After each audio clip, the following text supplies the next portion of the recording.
Welcome to Sinema, the movie and television podcast show that talks about everything dirty, mean, and nasty. It rubs the lotion on its skin in Hollywood and beyond.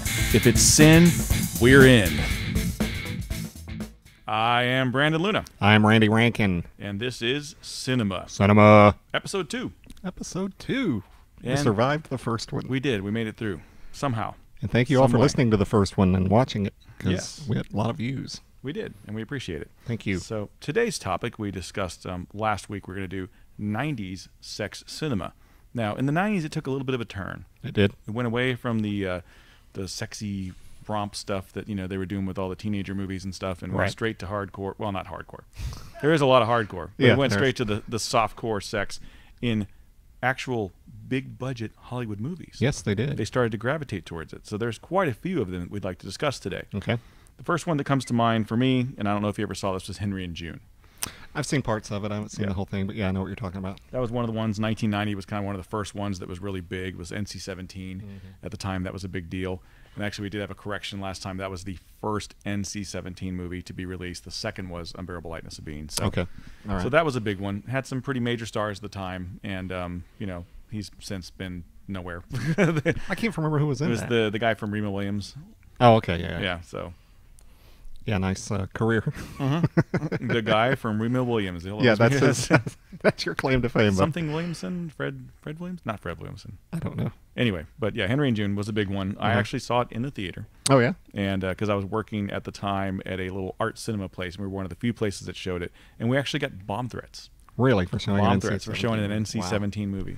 Wow. Probably from religious nutballs, which is kind of funny because, you'd think they'd try to be pacifist, but yeah. Okay. Well, we know what religion and pacifists. Yeah. So you said you did see it? I've seen parts of it. I don't think I've seen the whole thing. Yeah. No. It's pretty boring. Is it? It's kind of what I remember. Yeah, the sex was kind of out there for the time. It's pretty. You watch it now, it's actually pretty tame. Yeah. But for back then, it was like, well, Yeah, exactly. It was pretty. I think it was really just the amount of thrust that they allowed that made it to be NC-17. I know this was 80s, but kind of Unbearable Lightness of Being, I thought was kind of the same way. It wasn't near as much as I was expecting. Yep. But the big one that really kind of broke the doors open on sex on Nookie on cinema was Basic Instinct in '92. That Definitely. was really one of the first ones. We actually saw Nookie. You saw Nookie. You saw a lot of it, and you actually saw the beaver. Yeah. You got to see the old Sharon between Stone the legs shot. leg crossing. She still claims she did not know they were shooting it like that, but yet she wasn't wearing underwear. It made her career. I call it BS. Yeah. I call it BS. So that had like one of the most violent, without being a violent sex scene ever, with the Gene Triplehorn scene throwing her against the wall and stuff like that. Yeah, that was pretty cool. The intro too, with the big guy getting stabbed, all sexy. Yeah. They pulled the Dress to Kill there. With yeah, the they did. Sexy sex, oh yay, sexy, and then blood gushing gore. Right. So that was the kind of the trend. Then it was okay to have sex as long as there was sin involved and there was repercussions. So there was a lot of repercussions in those 80s or those 90s. They stole from movies. the 80s slasher thing. Exactly, and kind of moved it that way. For more mainstream movies. So, and a lot of people started stepping into it and doing these kind of softcore A-grade sex movies. Well, yeah, and Sharon Stone was at the forefront of a lot of that with that movie she did with Stallone, The Specialist. She's naked in that a lot. Sliver. Yeah. Yeah, with the Baldwin guy or whatever. And one of the Baldwins. Yeah, she did a bunch of those in a row. And then, of course, that was Michael Douglas, the other guy. Michael Douglas, Mr. I'm addicted to sex. I'm going to do a whole bunch of movies have me having a lot of sex in them. And that's probably the best thing therapy-wise for you, buddy. Yeah, that helps. So Bruce Willis stepped in and played a little bit in '94 with Color of Night. Yes. Which, Bruce, I'm going to say, if you're going to be nude in a movie, don't do it in a pool scene. Because there is shrinkage, buddy. And you don't want to see a little turtle sticking out in the pool and think that's what you got. That's a horrible way to present your package in a sense. Yes. You would think, if I was him, I just behind the scenes, is he like just yanking on it, like, just trying to make it longer for the scene? We got this pool's got to be really warm, guys. Yeah. Heat up the pool if you're going to do that. God. Exactly. And that movie, you ever seen that movie? It's terrible. It is god awful. It's a bad movie. First off, wasn't it the same girl from? It was Carrie Otis, right? No, it wasn't Carrie Otis. It was a girl. She looked like she was underage, like in every movie that she did. She did a couple of them. She did one called The Lovers, which was actually an Asian-directed film and starred an Asian man, and she was playing a American girl that had an affair with an Asian guy. It was all taboo. Can't remember her name. A lot of nudity in that, and so she was in that. And Color of Night was just and it was one of those things again, a lot of violence, a lot of gore, a lot of twists and turns, but the soundtrack was written by clowns. So, I mean, the music for that movie was like all calypso, like clown music. It was really weird. Not the calypso, like the calypso cigar shop and lounge which is where we today. are, yeah. But it was just really odd, and I think that soundtrack didn't really help that movie at all. It didn't also help that the movie was horrible. Remember the soundtrack. That movie was just bad. But very bad. And then 95 kicked in with the all-time classic, the movie that was hated by all, but then loved by all. Let me guess, I know. Showgirls? Showgirls. Yeah, definitely. Elizabeth Berkley. Yes. Going from Saved by the Bell to I'm going to get naked and grind on Kyle MacLachlan. And Gina Gershon. And, make out with chicks and stuff. Yeah. Awesome movie. I enjoyed it. It's such a horrible movie. I wish it had been Tiffany Amber Thiessen instead. Such a horrible movie, but there's so many good lines in that movie that are they're horrible lines, and they wouldn't fit in any other movie. But when Robert Davi gets delivered a line, well, it must be hard for you not to get cummed on all the time. That's a great movie. Wow. God. Well, it killed her career, but it didn't hurt Kyle's career. He went on to have a nice career. And Gina Gershon did pretty well. She's still doing stuff. I mean, she's still out there. I know Sliver was Sharon Stone's second rally in the sex films because she obviously was going to get a bunch of those roles in a row. Yeah. 93 was Sliver, so that was her. And then she decided to Quicken the Dead and get rid of those sex movies, and that didn't work. Yeah, that didn't work very well at all. And then you got also in 1990, which is another big one, the same year as Henry and June was the one we talked about last time, Wild Orchid. Yeah. So That's Wild the one Orchid. with Cariotis. That's the one with Cariotis. Yeah, and Mickey Rourke before he still looked weird in that. I don't know if you saw. He always kind of reminded me of Bruce Willis. I always thought he kind of looked a little like Bruce Willis with hair. They had the same kind of cool demeanor, and they kind of talk similar. Yeah, both kind of very. Yeah, but he was the tough guy. I'm gonna go box in real life and get my face bashed in, and then make a movie and look like shit. So he did a bunch of those. He did a bunch of movies where he looked like shit, but he was still trying to be the sex star. And Wild Orchid is by far probably the one that's really the most raw out of the ones that we've talked about so far. It's pretty raw, and they were dating at the time, so it was a pretty big deal that they actually did have sex in that movie. Well, then right after Showgirls, I don't know what's on your list, but what you got? Striptease with Demi Moore. With Demi Moore, yep. Oh, and there's talking about the weird line, Burt Reynolds. I want to make love to your lint. Gross. Good stuff, yeah. Now, of course, she looked great in it, though. She did. She looked amazing. She looked really good in that. Yeah, and the fake boobs and all, she still looked Ashton, good. What were you thinking? I know, right? How do you go from Demi Moore's boobs to Mila Kunis's boobs? I know. I guess maybe he wants natural at this point. So. I don't know. I guess so. And she probably. Although there's nothing wrong with Mila Kunis. Yeah, Mila Kunis is cute, but totally different kind of girl there, I think. And the B grade people started getting into the act too, and you had Alyssa Milano step into the fray. Yeah, with the Poison Ivy stuff. Embrace of the Vampire. Embrace of the Vampire. Yeah, that was the first one. Yep, where she got all showed off her boobins in that, which was nice. Yes, thank you, Alyssa Milano. Yes, and then Poison Ivy, of course, with Drew Barrymore, and then Poison Ivy. Well, she was in the sequels, I think. No, she was in the first one. Yeah. She was the first one, and then Poison Ivy 2 was the chick from the show with the guy, the skater dude. The actors and stuff. Yeah. The show where he's trying to get back for the karma thing. What was that show? You don't remember that show? No. Crap. How could I forget that? Anyway. But yeah, so there's a lot of those types of movies. And then Madonna's like, I want to be naked in a movie all over the place. Wow. Body of Influence. Body of Influence. That's right. So now, if you're going to make a sex movie. Willem Dafoe? Yeah, why would you put Willem Dafoe in your sex movie? The dude looks like a catcher's mitt with fucked up teeth. He really does. Madonna is a catcher's mitt. Well, so she is now, but back then she actually looked pretty damn good. And there were some scenes in there where she looked pretty damn hot. So I was kind of like taken back by that at the time because it's nice seeing her nude, but who wants to see Willem Dafoe, dude? Yeah, gross. Who really wants to see that at all? So yeah, the '90s was definitely a big time for all that. If you get into the cheesier stuff, you get Witchcraft and Witchcraft 2. A lot of the stuff that was on cable, all the Shannon Tweed stuff, most of that was in the '90s. Yeah. Oh, yeah. There's a ton of those there. I've seen almost all of them. Yeah, Animal Instinct and Animal Instinct 2 and Cardinal Crimes and all that stuff. Was it? Shannon Weary. Worry? Shannon Worley. Yeah, no, Worry or Whirly? Yeah, Worry. She had a great rack. She was hot. serious rack. Yes, she was hot. Yeah, she was very hot. Oh, what was the one I said? Oh, okay. Had Tanya Roberts and Joan Severance in I don't it. know. And, God. And it had the dude that was in Taxi that was in Grease also. Okay, I know who you're talking about. I can't think of his name right now. The guy that was pissed that he didn't get the John Travolta part in Grease. Because apparently he played him on Broadway. Yeah. Yeah, what is that guy's name? Anyway, I don't know. But yeah, that one was Almost Pregnant, something like that. And it's just this. It's basically a wife swap thing going on. And oh yeah. It's Tanya Roberts looks so good, and Joan Severance is hot. Tanya, both of those chicks had their run, Yeah. and they looked damn good. Tanya Roberts, first time I saw her nude, I think was Beastmaster. Yeah. Mm-hmm. And then she had one other one after that was also kind of there, but is it Tanya Roberts or Tanya Roberts? Tanya? I think it's spelled Tanya. I don't know. She was a Bond girl too. Yeah. So they had no chemistry at all. Her and Roger Moore. And she still looked hot in the '70s show, and she showed up on that. Oh yeah. Yeah, she aged very well.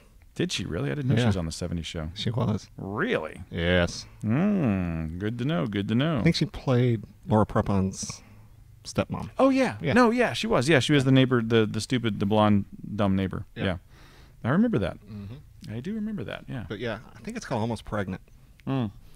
That's a lot of nudity. A lot of nudity. Yeah, Joan Severance though was very under the radar, but very, very hot. Now guys were getting into it too. There was a lot of nude males on screen back then, and you don't really see it as much anymore. Now it's mostly boobs, and there's not a whole lot of peen. But Kevin Bacon and Wild Things. Bad Lieutenant with Harvey Keitel, another guy you don't want to see naked, but sure like to get naked movies. He was all kinds of naked in Bad Lieutenant, jumping around with his winky flapping everywhere. So I don't know why people thought they wanted to see that. Wild Things. Wild Things. We did left. Was, we did. Yep. Yeah. Ned Campbell and Denise Richards. Do you remember one called Bitter Moon? Sounds familiar, but I don't know anything about it. Apparently, it's an ultra kinky voyeuristic drama thriller. We need to look that up. Roman Polanski movie too. Wow. Really? Wow. Interesting. I'll have to look that one up. I don't think I ever saw that one. I try to avoid Roman Polanski movies. Really? Yeah. The Crying Game in '92. Oh yeah, was a big one too, with some male nudity, surprise male nudity at the end. Very surprise male nudity. And you know that's not a spoiler. If you haven't seen that by now, then remember when Siskel gave away the ending, and Ebert I thought was going to kill him on the show. Maybe that's what killed Gene Siskel. Who knows? And a lot of weird stuff, weird kinky stuff was starting to come out back then too. So there was a lot of kink in film, and there was one that was incredibly kinky. And I actually dug the movie not because of the kink, but because I liked the director. But it was called Crash. Did you ever see Crash? Not the new one. Not the Sandra Bullock one. Not the Sandra Bullock one, but this was David Cronenberg, and it was the concept of this movie was people who got in these massive wrecks and got injured ended up becoming erotically aroused by wrecks, and it was James Spader and James Spader and Holly Hunter, and a couple other people were in it, Elias Koteas or whatever, and they would actually get together and have these groups where they talk about stuff, and then they would plan wrecks, and they'd go wreck with each other and basically have sex. Right. Wow. It was really, really odd, strange movie, but also really cool. It's just a really well-made movie. Eyes Wide Shut was also in the 90s. That was Stanley Kubrick, and that was a big thing for Tom Cruise and Nicole Kidman. Nicole Kidman was naked a lot in that movie. And while not a big rack, it's a nice looking rack. Yeah, it was a nice looking rack. She was very fit and she was naked in another one called Dead Calm. Yep, and a lot of naked in that. And that was, if you want to see what she looked like when she was born without all the facial reconstruction, watch Dead Calm. That's how she looked. Right. She had a really, the one on the boat? Yeah, with that guy, Billy, that guy with the bald head. He was in everything. Yeah, Billy something. We're so prepared when we talk about these right? actors. Jeez. We're so prepared. Jeff Conaway. There we go. It just popped into my head. Yay. He was the guy in Almost Pregnant, I think. Almost That was the name of the movie. But, well, then, of course, what was the Red Shoe Diaries were big on Cinemax. Yeah, Solomon King was stuff. all over that. Made so Late many... Consequence was one that had the aforementioned Joan Severance in it. That was very hot. Another one of those kinky, disturbing ones that was out there that I think is actually a really good movie. If you haven't seen it, I would recommend it. Is Happiness. That was also in the 90s with Philip Seymour Hoffman, the late Philip Seymour Hoffman. Right. Wow. Very hard subject matter. Great performance by him, and there's a little kid in there that throws out the Oscar-worthy performance, and just one of those movies that the last scene you're going to be like, oh, shit. It's just a really... Happiness. Okay. Yeah, it's kind of an under the radar one, but it was a very, very cool flick for the time. Yeah. So that ends the first segment. We're going to come back with our second segment. We're going to talk about sex in horror films. Plus, we might have a couple others we might want to talk about from the 90s. Yes, we might have some more from the 90s. Oh, more from the 90s. We'll be back.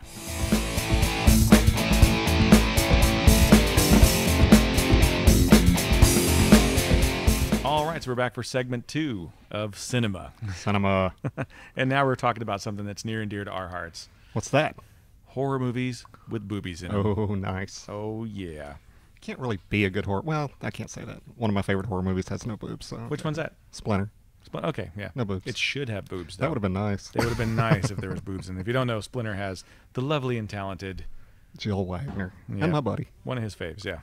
So, and one of my faves, too. She's like beautiful. her, too. She's beautiful, and she's a good actress and needs to do more movies. She's funny. Off subject, so back to the subject. That's this is a first great mention of many. Exactly, yeah. So this is a great site called Horror Fan Zine, and I'm going to put the link in the notes there. So if you want to go look at this list yourself, you can. And they have the top 20 sex scenes in horror flicks. Okay, I bet I've seen a bunch of these. Yeah, you probably have. I'm sure we both have. So number 20 on their list is Life Force. Except that one. I haven't seen that one. Life Force was made in 1985. Made by Tobey Hooper, so the same dude that directed Texas Chainsaw Massacre, so he's got some chops. Poltergeist as well. Toolbox Murders wasn't bad. Yeah, also. That also had some boobs in it, too, I think. I think so. Yeah. It's been a while since I've seen that one. This one, Life Force, is a sci-fi horror flick, and the premise is they're sexy space vampires, basically. So there's a chick named Matilda May. Never seen her in anything else, I don't think. But she is butt-ass, but you get to see a lot frontal, of her, huh? Everything. Full frontal back. Wow. You get to see her full naked the whole movie. All she does is walk around, suck faces at people, and suck the life out of them. They become these little pruny little people. Nice. And some great special effects, great nudity, great sex scenes. It's got Patrick Stewart in it, too, so you got some class along with the ass, which is nice. Class with ass, yeah. So number 19 is actually coming in. It's a combination of Nightmare on Elm Street movies. They've got Nightmare on Elm Street 2, Freddy's Revenge, and number 3, Dream Warriors. Both had sex scenes in them with some nudity. Both Freddy was involved in, so kind of weird. So Freddy's basically making out with apparently a dude in the second one. I don't remember that. Well, no, he's making out. Well, basically, it's like dude making out with a chick. That's right. But then and he the becomes dude the girl. yeah. So that's that whole thing. And then there's like a sexy nurse that ends up being Freddy too in the third one. Right. So a lot of guy on guy Freddy action there. So kind of weird, but you don't think about it when you're watching it, but you look later and go, wait a minute. What was but that? to be fair, Freddy was considered a pedophile, and So therefore, you never know. So number 18, this is a great one, and this is one of the greats. Okay. Also one of the best nude scenes ever in a horror flick, and one of the best looking girls nude in a horror flick. Species. Oh yeah, Natasha the great Natasha Henstridge. Oh my God, gorgeous body. Especially back then. All kinds of naked, all the time. It is fantastic. At that point in life, she was the hottest woman on the planet. Hell yeah. Yeah. I mean, hell yeah. She was all kinds of sexy. Number 17, they've got a couple here tied: Bay of Blood and Friday the 13th Part 2. Yeah, 2 had a lot of nudity in it. 2 did have a lot of nudity. I don't remember Bay of Blood. I don't think I've ever seen that, but there is a double impalement in Friday the 13th 2, which is epic. Oh, yeah. That one's awesome. The sex one. Yeah, so great there. Number 16, Jason Goes to Hell, the final Friday. The tent scene. Yeah, the tent death was also pretty damn epic. So Friday the 13th is going to play pretty heavily. Because 3 had a lot of nudity, too. They're all over the place. Yeah, the Friday the 13th movies are just loaded with sexiness and mixed in with gore. Number 15, Rosemary's Baby. Really? With Mia Farrow? With Mia Farrow, yeah. So there's a dream rape scene in there, so that's kind of bad. Dream rape scene? Dream rape scene. I guess that'd be a nightmare rape scene. Yeah, there you go. Wouldn't be a dream rape scene. You don't dream of a rape scene. Might be for the guy who's raping her. That might be his dream. Yeah, mostly it's a rape, bad rape. So yeah. Rapey rape. Okay, number 14, They Live. Okay, go ahead. Okay, number 14 is They Live. Yeah, that was the sequel to It's Alive? No. This They Live is the John Carpenter Aliens one. Yeah. There's a great scene in there where a guy is banging this chick, and then that's when the whole concept is that everybody's aliens, and nobody can see it, but apparently a wrestler, Roddy Piper, can see that they're aliens with these glasses on. And he goes and he kicks this tower, and apparently everybody then can see the aliens. I'm spoiling the movie for you, but if you haven't seen it, too bad. By the way, we have a 5-year spoiler alert rule. Yes, if a movie occurred over 5 years ago, we don't feel sorry about spoiling. You see the scene of this guy doing this hot chick with a great pair of tits, and then all of a sudden, boink, she's an alien. She's like, what? It's really disgusting to have alien body on him. Number 13, Cabin Fever. Busy hands is what they said. Some guy's doing a little heavy petting, and to his surprise, he comes up with blood and a heavy menstruation cycle, but it ends up being that the girl was killed or something. Yeah, I don't know. Number 12, another rapey one. Evil Dead, tree rape. Oh, yeah. Wow. Definitely the ick factor on that one. And number 11, another one that's very, very sexy and also kind of weird, Angel Heart. Which we talked about previously. Yep. She got in all kinds of trouble for that one. Got fired from A Perfect World or whatever it was called. Cosby was like, what's with all the nudity and the boobs and the pudding? Exactly, yeah. So, yeah, that was a big one. Number 10, Species 2. Once again, the threesome with the alien baby birth thing going on. Number 9, Basket Case. Oh wow, I haven't thought about that movie in forever. Yeah, yeah. The little weird guy jumping out like a tank. That was a creepy ass movie. Yeah. And it does not stand up. You watch it now, and the special effects are so bad. It's like a big puppet thing. I thought they redid that. But yeah, I think they did. Number 8, Necromantic 2. Wow. I've seen the first one. I haven't seen the second one. I don't even think I've seen the first one. Number 7 is Gozu. Gozu? I don't know. I've never heard of it. It's a Japanese flick. So I was wrong. I haven't seen a lot of these. Yeah, I don't mean either. Number 6 is Brain Damage. I remember seeing that one. Yeah, that was a good one. Yeah. There's a blowjob scene in that. Okay, I remember that. And let's see, the top 5 here. These all should be ones that we know. We'll see if we're right. Number 5, Reanimator. Oh, yeah. That movie got a lot of flack, and it actually was rated NC-17 at one point, and they ended up cutting some stuff to make it R, but there was a decapitated head going down on a chick. So they decapitated her head off, or his head off. They decapitated. He was decapitated, and he was going down. Yeah, they decapitated his head off. That's they right. decapitated his head off. Yes, decapitated head. Shut the fuck up. Number 4, Society. I don't know this one. It's from '89. What list is this? Number 3, Basket Case 2. Again. Wow. I don't think I've seen Basket Case 2. Yeah. Number 2, Tetsuo the Iron Man. I did see this. Very weird fucking Japanese thing, and he's got a drill for a penis. Yeah. Oh, yeah. Very, very strange movie. Number 1, Teeth. Teeth is bad. Teeth is awesome. I mean, it's awesome, but it's bad. It's also bad. So beyond that list, what they say is the top 20 on this site. I don't know if this what is are some a horror that come? film, but it's a horror moment in this movie, and it unfortunately involves a rape. The Hollow Man. Oh yes, with the Rona Miter. God, is she sexy hot. baby? Yeah.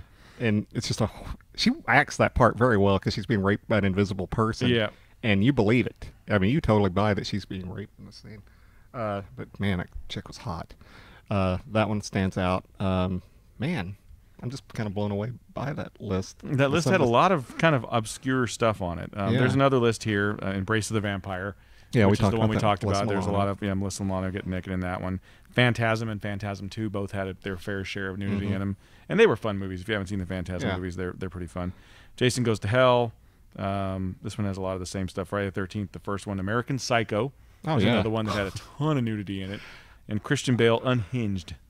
My mom, who was very religious and very moral and wholesome, calls my wife when I was at work and says, "Yo, you and Randy need to check out American Psycho. You guys will love this movie." Well, she saw it on TV, so she didn't know, and they cut out so much. I'm like 15 minutes into this movie. I'm like, my mom watched this? So I called her, like, you recommend? I said, did you say American Psycho or something? Yeah, American Psycho, Christian Bale. I'm like, well, so far there's been this, and this, and we've only. She's like, oh, that's not in that movie. I'm like, yeah, it is. She had the PG version. She did. That's that scene. Yeah, that movie cracks me up. And I've read the book, and the book is so much funnier than the movie, but it is good stuff. The Hunger, also a big one in the '80s with David Bowie. Yep. Trying to act. This one's one of my favorites too. This one I'd say Matilda May in Life Force and This Girl. 2 best naked bodies in horror films ever, besides Natasha Henstridge. Natasha Henstridge probably is the top because people know who she is. Yeah, it's hard to beat. But this one was called Cemetery Man. It was an Italian flick I've seen that had the guy from that movie with My Best Friend's Wedding or whatever, Rupert Everett. Yeah. And this chick is naked in here, and she is fantastic. Really? Awesome, sexy, great It's been a while body. since I've seen that. Yeah. So look for boobs in horror flicks. They're all over the place. All you got to do is rent a horror flick. And the new Friday the 13th. The had some reboot had great- a lot. Oh my God, that Gill one or girl. whatever. Oh my God. Which I swear that had to have been an ad lib. That was ridiculous, yeah. Or an improv line where And he's he's like, like, your boobs are so great. Your or boobs so. are spectacular. It's just like, I know. Yeah, I they swear were. he just improv. Yeah, that. and what's funny is I saw an interview with them about the making of that scene. He's like, you'd think that was really sexy and all, but I had to shoot that over like 12 days, and that's hard work. I'm like, yeah, fuck it's really you. hard work. Very And a hard hot work. chick on your ass. For Yeah, because there was a girl in the movie. Willa Ford was in the movie. And she's hot, has a great body, and she was married to Mike Madonna at the time for the Dallas Stars. And she had like the 4th best rack in the movie. Yeah. Which says a lot for that movie. Yeah, that movie had some Americo Oliva is her name. She's another hottie that was in that. Yep. Yeah. The new Friday the 13th had a lot of stuff. It did have a lot of nudity. And I actually like the new Friday the 13th. I know a lot It of was people gave interesting. it I liked some it. I thought it was way better than Halloween. The zombie Halloween by far. You know, Halloween had some nudity in some of the the sequels and stuff. Yeah. But nothing really that ever stood out. I mean, PJ Souls in the first one, You know, she's cute, but she wasn't really hot. But what was that movie I'm thinking about? Who's in it? It was Jamie Lee Curtis, but she's not naked in it. Terror Train? Yeah, Terror Train. Yeah, there's some nudity in that. Yeah. There was a party on the... Yeah, there's some nudity in that. Yeah, a lot of them. Yeah. So what we're going to plan on doing as we progress with the show, this has mostly been just list shows right now, but what we want to do is eventually pick a movie in a genre, and we'll do a review, probably 2 reviews. We'll review a just like a straight up sexy thing, and maybe review like something that's really laden in violence and that's been known for its violence. Like, have you seen Scarface?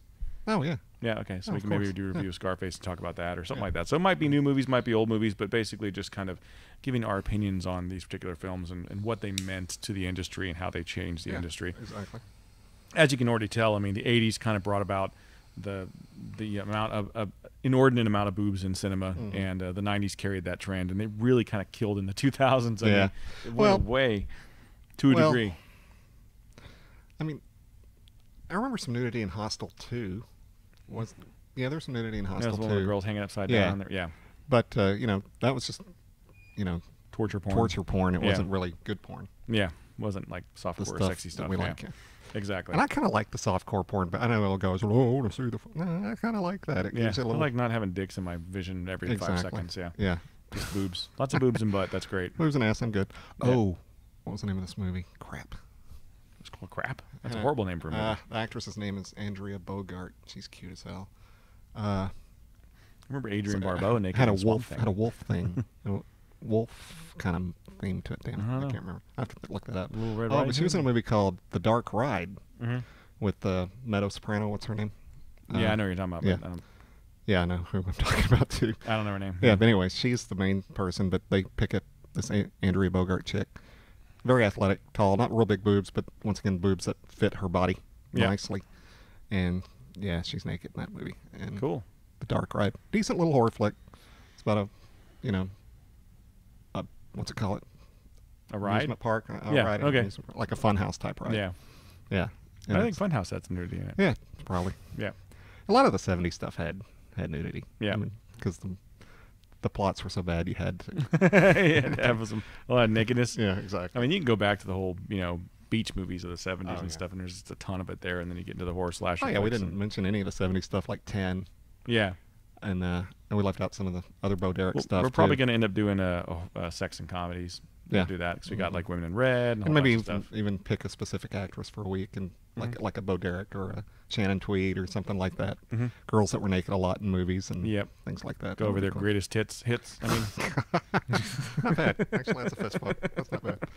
Not bad at all. So stick with us. The show's growing. We're gonna continue to do different things each week, and we're gonna probably try and put out some info for you guys too. Like if we're gonna watch a specific movie, we know we're gonna watch it. We'll put it out there and say, hey, watch this, and then we'll talk about it. And you can listen while we're yapping our flaps. Yep. So check us out. We haven't mentioned it, but we also host another show called the Calypso Cigar Review. We do. For people that like cigars. We do the same thing. We talk about movies and sports and everything like that. Yep. It's not all about cigars, but we review a cigar. We do the first, second, and third of the cigar each segment, and there's just guy talk interspersed in that. Yeah. But we're both big movie buffs, so we wanted to go out and try something different. Try so that's something new. what Sinema is all about. And we're on YouTube and iHeartRadio soon. Right now we're on Spreaker and YouTube. But hopefully after 5 episodes we'll be on iHeartRadio. I don't see that would be an issue, but you never know. You never know. We've been on iHeart with our other show for over a year now. Yeah, I think we'll be okay on there pretty soon. But once we get 5 episodes in, look for us on iHeartRadio. There you go. All right. So that does it. Been fun watching stuff with you. We need to come up with a closing line. We need a closing line. We'll come up with one. We put the enema in Sinema. No, we don't. I don't, anyway. That's the best I can come up with. All right, but that's one we're going with for today.